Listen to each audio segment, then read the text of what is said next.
जय श्री कृष्णा। लॉर्ड कृष्णा ने अर्जुन को गीता में कहा है, यदा यदा ही धर्मस्य ग्लानिर्भवति भारत अभ्युत्थानम् अधर्मस्य तदात्मानं सृजाम्यहम्।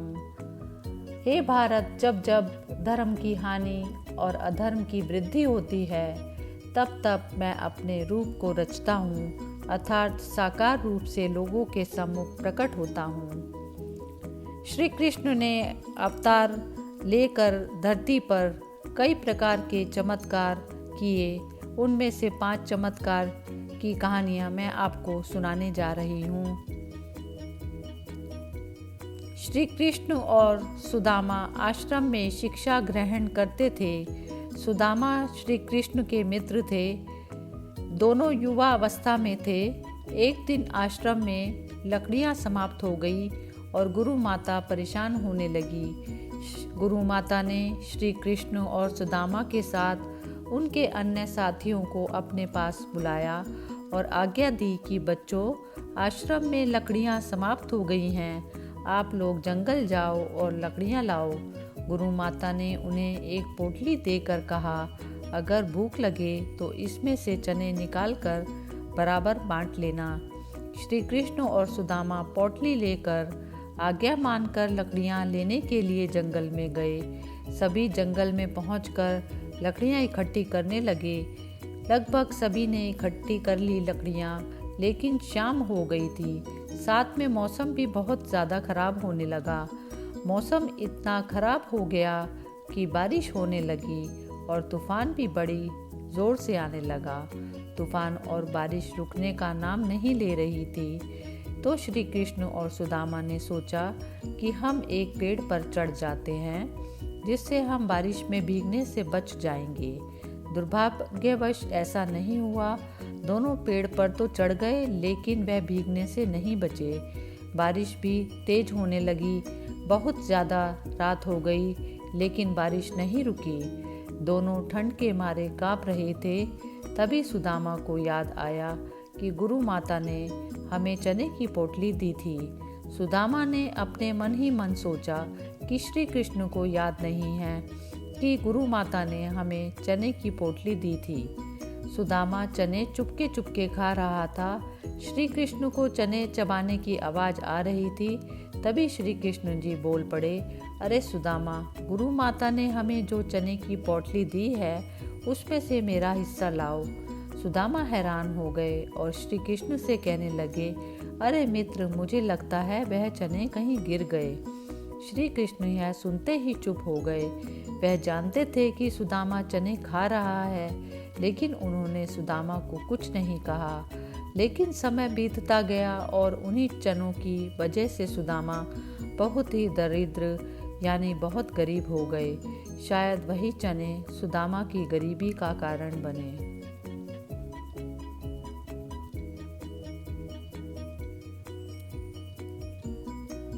श्री कृष्ण बाल अवस्था में थे। नगर में बहुत चहल पहल थी। उधर श्री कृष्ण आश्चर्य में थे कि आखिर आज कौन सा त्योहार है, जिस कारण नगर में 4 चांद लग गए हैं। श्री कृष्ण और दाऊ भैया घूमते हुए उस स्थान पर जा पहुँचे जहाँ पूजा करने की तैयारियाँ हो रही थी। श्री कृष्ण आचार्य से पूछ रहे थे कि आखिर नगर में इतनी जोर शोर से किस त्योहार की तैयारी चल रही है। उस स्थान पर एक महान ऋषि भी आए हुए थे, जो उस रास्ते से जा रहे थे जिसमें वह नगर रास्ते में पड़ता था। नगर वासियों ने ऋषि को देख वहाँ बुलाया, जो उस समय वहाँ उपस्थित थे। श्री कृष्ण की यह बात सुन लोग जवाब देते हैं कि आज इंद्रदेव की पूजा की तैयारियां चल रही हैं। यह श्री कृष्ण बोलते हैं, अच्छा, लेकिन इंद्रदेव की पूजा क्यों की जाती है? आखिर वह हमारे लिए क्या करते हैं? लोगों ने बोला, वह समय समय पर बारिश कर इस धरती को उपजाऊ बनाते हैं। फसलें उगती हैं, पशु पक्षियों की प्यास मिटती है और हमारी हर एक पानी से जुड़ी हुई समस्या खत्म होती है। श्री कृष्ण कहते हैं, इसमें इंद्र को पूजने की क्या बात है, क्योंकि यह तो उनका कर्तव्य है कि वह समय समय पर बारिश कर इस धरती को उपजाऊ बनाएं। हमें पूजा अपने इष्ट देव यानी देवी की करनी चाहिए और इष्ट देव या देवी वह होती है जिससे हमारी जीविका चलती है। जिस प्रकार किसान की जीविका उसकी फसल होती है, उसका इष्ट देव अन्न होता है, अन्न देवता होता है, और व्यापारी की जीविका धन होता है या व्यापार होता है, उसकी इष्ट देवी लक्ष्मी होती है। इसी प्रकार हमारी जीविका दूध, दही, माखन आदि है तो हमारी इष्ट देवी गाय माता हुई। हमें गाय माता की पूजा करनी चाहिए। सभी लोग श्री कृष्ण की बात सुनकर आश्चर्यचकित रह जाते हैं और उनकी बातें वह महान ऋषि भी सुन रहे थे। श्री कृष्ण ने ऋषि से पूछा, क्या आप मेरी बात से सहमत हैं गुरुदेव? ऋषि तुरंत बोल उठे, हे महान आत्मा, आप अवश्य ही पिछले जन्म के कोई सिद्ध पुरुष रहे होंगे। मैं आपके चरणों में नमन करते हैं, क्योंकि इतनी सी उम्र में इतना सारा ज्ञान किसी पुण्य आत्मा के पास ही हो सकता है। आपकी बातें बिल्कुल सही लगी। महान ऋषि ने आदेश दिया कि इंद्र की पूजा छोड़ सभी गौमाताओं की पूजा करते हैं। इसीलिए सभी महान पर्वत गोवर्धन के चरणों में चलो, वही पूजा होगी। ऋषि के आदेशानुसार सारे नगरवासी गोवर्धन पर्वत की ओर निकल पड़े और पूजा शुरू होने लगी। पूजा से प्रसन्न होकर गोवर्धन पर्वत ने नगरवासियों को दर्शन दिए और भोग लगाया। सभी बातें इंद्रदेव को पता चली कि धरती पर अब उनकी पूजा नहीं की जाएगी। उन्हें क्रोध आ गया। क्रोध में आकर उन्होंने अपने वज्र और वाहन निकाले। बिना सोचे समझे इतनी बारिश और तूफान प्रकट कर दिया कि पूरा नगर पानी से भर गया। अब नगरवासियों और पशुओं की जान खतरे में थी। श्री कृष्ण ने पूरे गोवर्धन पर्वत को अपनी उंगली पर उठा लिया। पर्वत इतना बड़ा था कि सभी नगरवासी उसके नीचे आकर अपनी जान बचा पाए। इंद्र ने पूरा जोर लगा दिया, लेकिन नगरवासियों का बाल बांका ना कर पाए और हार गए। उन्होंने श्री कृष्ण को पहचान उनसे माफ़ी मांगी और उनका घमंड तोड़ा। तब से लेकर आज तक हम गोवर्धन पूजा मनाते आ रहे हैं। श्री कृष्ण ने कालिया नाग को भी मुक्त किया। जो भी पशु पक्षी यमुना नदी के उस कुंड के ऊपर या आसपास से गुजरता वह मृत्यु को प्राप्त हो जाता था।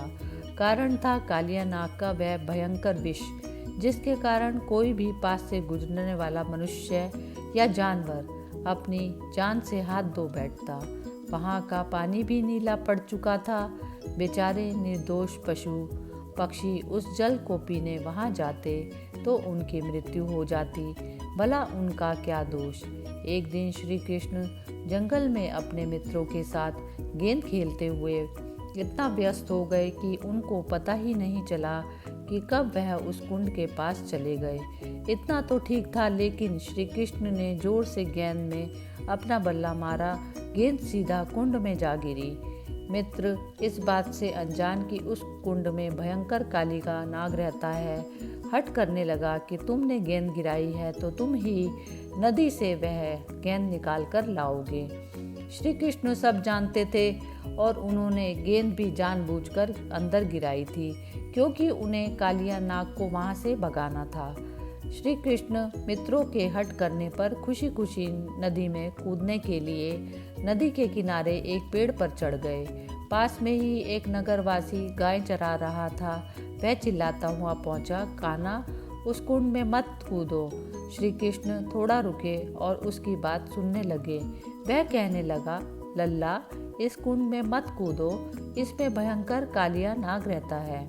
लेकिन उसकी बातें ना मानते हुए वह कुंड में कूद गए और उस स्थान पर जहाँ पहुँचे जहाँ कालिया नाग के रहने की जगह थी। कालिया नाग उस समय निद्रा में था, लेकिन उसकी रानियां द्वार पर खड़ी थी। श्री कृष्ण को आता देखकर रानियों ने कहा, हे नन्हे बालक, कोमल तन वाले, तुम यहाँ क्यों आए हो?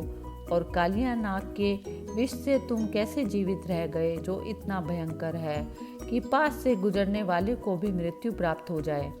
आप कौन हैं?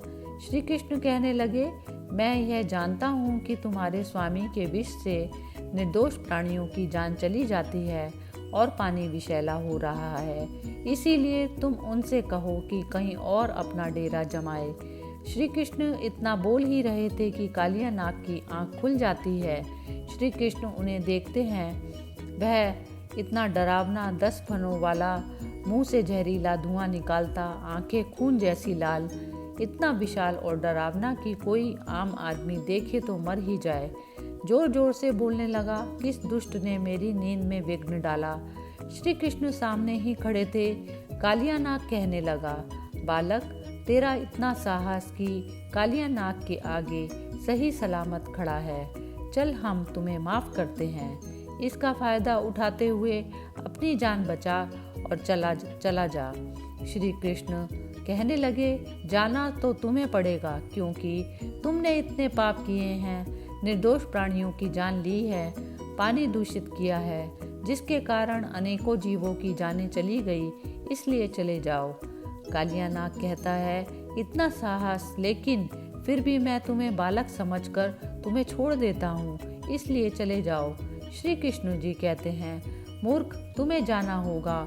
कालिया नहीं मानता है और श्री कृष्ण की ओर प्रहार करता है, लेकिन श्री कृष्ण ने उनकी साथ में बालपन में इतने साहस के साथ युद्ध किया कि कोई बलवान और शक्तियों वाला देवता भी ना कर पाए। देखते ही देखते युद्ध भयंकर रूप धारण करने लगा, लेकिन कालिया नाग थक कर चूर चूर चूर हो गया। त्राहिमाम करते वह श्री कृष्ण से माफी मांगने लगा। श्री कृष्ण ने कहा, कालिया, तुम्हारी रानियों के सुहाग को देखते हुए मैं तुम्हें प्राण बख्श देता हूँ, लेकिन तुम यहाँ से किसी दूसरे कुंड को अपना स्थान बनाओ। कालिया श्री कृष्ण को पहचान लेते हैं। दूसरे कुंड में जाने से पहले वे श्री कृष्ण जी को अपने फनों पर नृत्य करवाते हैं। किनारे पर सभी नगरवासी भी इकट्ठा हो जाते हैं, जो यह दृश्य देखकर नतमस्तक हो जाते हैं। इस तरह कालिया को श्री कृष्ण ने यमुना नदी के उस कुंड से दूसरे कुंड में भगाया और प्राणियों को बचाया। श्री कृष्ण ने बहुत छोटी उम्र में पूतना वध भी किया। कंस श्री कृष्ण का वध करने की कोशिशें लगातार कर रहा था। इसी कारण उसने अपनी बहन समान पूतना को बुलाया और उसे आज्ञा दी कि आकाशवाणी के अनुसार मेरी हत्या करने वाला मथुरा में है, तुम उसका वध किसी भी तरह कर आओ। पूतना भी कंस को अपना भाई मानती थी, इसीलिए कहने लगी, आप परेशान ना हो। अगर मेरे प्राण देकर भी आपका शत्रु मृत्यु को प्राप्त हो तो मैं यह करूँगी। इतना कहकर वह वहाँ चली जाती है। पूतना ढूंढते हुए आखिर माँ यशोदा के घर पहुँच जाती है।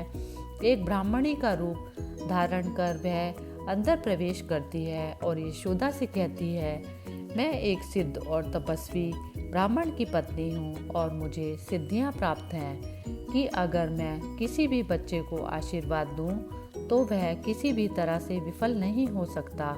और मुझे पता चला है कि आपके घर किसी महान आत्मा ने जन्म लिया है, इसीलिए मैं उसे आशीर्वाद देने आई हूँ। बस इतना कहते ही माँ यशोदा ने अपने लल्ला को पूतना की गोद में दे दिया और कहने लगी, ये लीजिए, मेरे पुत्र को आशीर्वाद दीजिए।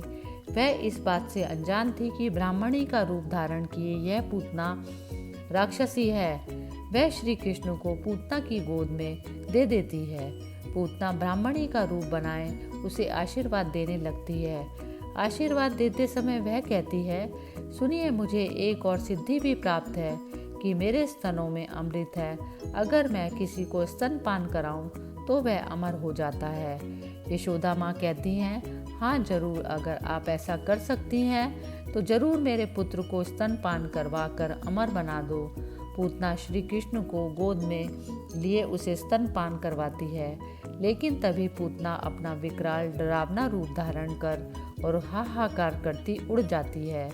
माँ यशोदा पर तो जैसे बिजली टूट पड़ती है। चिल्लाते हुए यशोदा माँ उसी तरफ भाग जाती है जिस तरफ पूतना श्री कृष्ण को लेकर उड़ जाती है। माँ यशोदा आगे आगे और नगरवासी पीछे पीछे दौड़ते हुए जंगल में पहुंच जाते हैं, पर पूतना का कहीं भी कोई पता नहीं था। वह कहाँ आसमान में गायब हो गई थी। थोड़ी ही देर बाद वह राक्षसी आसमान से जंगल में गिरी। श्री कृष्ण सही सलामत उसकी छाती पर बैठे हुए खेल रहे थे। पूतना का आकार इतना विशाल था कि श्री कृष्ण को उसके ऊपर से उतरना बड़ा मुश्किल था। जैसे तैसे करके नगरवासियों ने कान्हा को नीचे उतारा और यह देख सभी हक्के बक्के थे कि इतनी बड़ी राक्षसी को कान्हा ने कैसे मारा, और इतना ऊपर से नीचे गिरने पर कान्हा को एक खरोच तक नहीं आई। अब यह भी दुविधा थी कि इतनी बड़ी राक्षसी का अंतिम संस्कार कैसे किया जाए। तभी एक समझदार व्यक्ति ने सलाह दी कि राक्षसी को कोई छोटे छोटे टुकड़ों में काट इसका अंतिम संस्कार कर देते हैं। ऐसा ही हुआ। अंतिम संस्कार के बाद पूतना की आत्मा श्री कृष्ण में समाहित हो गई और श्री कृष्ण ने पूतना को अपनी माँ का दर्जा दिया, क्योंकि पूतना ने कान्हा को स्तनपान कराया था। कंस भी यह खबर सुनकर बहुत ही अचंभे में था। श्री कृष्ण ने किया अकासुर का उद्धार। कंस निरंतर श्री कृष्ण को मारने की कोशिशें कर रहा था, पर एक भी कोशिश सफल नहीं हो रही थी, जिसके कारण उसके मन में डर भी था और वह बौखलाया हुआ भी था। अपने मंत्रियों को कह रहा था, एक एक करके हमारे सभी शक्तिशाली योद्धा मारे जा चुके हैं, अब कोई उपाय नहीं रहा। बकासुर और पूतना का भी वध हो चुका है, अब आप ही कोई सलाह दीजिए। कंस के मंत्री ने सलाह दी, महाराज, हमारा एक शक्तिशाली योद्धा अभी बाकी है। मुझे पूर्ण विश्वास है कि इस बार यह योद्धा हमारा काम निश्चय ही करेगा। कंस खुश हो जाता है, कहता है, कौन है वो, क्या है, सच में कान्हा का वध कर पाएगा? मंत्री कहता है, हाँ महाराज, अवश्य ही वह यह काम करेगा। कंस कहता है, कौन है, उसे शीघ्र बुलाओ। मंत्री उसको अकासुर नाम से बुलाते हैं। वह तुरंत दरबार में प्रकट हो जाता है। वह इतना विशाल सर्प की सैकड़ों लोगों को एक ही बार में निगल जाए। सभी उसे देखकर डर गए। कंस ने उसे अपने शत्रु के बारे में बताया और वह श्री कृष्ण वध के लिए निकल पड़ा। उधर श्री कृष्ण ग्वालों के साथ गाय चराने के लिए वन में गए थे। सैकड़ों गायें आराम से चर रही थी। चुपके से अकासुर वहां आ जाता है। गायें इधर उधर भागने लगती हैं। श्री कृष्ण और अन्य ग्वालों को भाग दौड़ के कारण चोटें भी आती हैं, लेकिन उनको पता ही नहीं चलता कि गैया ऐसे भाग दौड़ क्यों कर रही हैं। दोपहर हो गई थी। श्री कृष्ण कहने लगे, चलो मित्रों, अपनी अपनी गठरियाँ खोलो और कहीं छांव वाली जगह तलाशो जहाँ हम दोपहर का भोजन कर सके। सभी ऐसी जगह की तलाश करने लगते हैं। एक जगह ग्वाले को ऐसी दिख जाती है जो एक गुफा जैसी दिखाई देती है। असल में वह अकासुर का मुंह होता है, जो वह खुला करके श्री कृष्ण के अंदर आने का इंतजार कर रहा होता है। इतना बड़ा अजगर का मुंह कि कोई समझ ना पाए कि यह कोई मुंह है या गुफा। सभी अंदर चले जाते हैं, इस बात से अनजान कि यह कोई गुफा नहीं, अकासुर का मुंह है। सभी जब अंदर चले जाते हैं, अकासुर अपना मुंह बंद कर लेता है। ग्वालों को पता ही नहीं चला आखिर यह कैसे हुआ। सभी मुंह के अंदर बंद हो जाते हैं, लेकिन श्री कृष्ण सब जानते थे।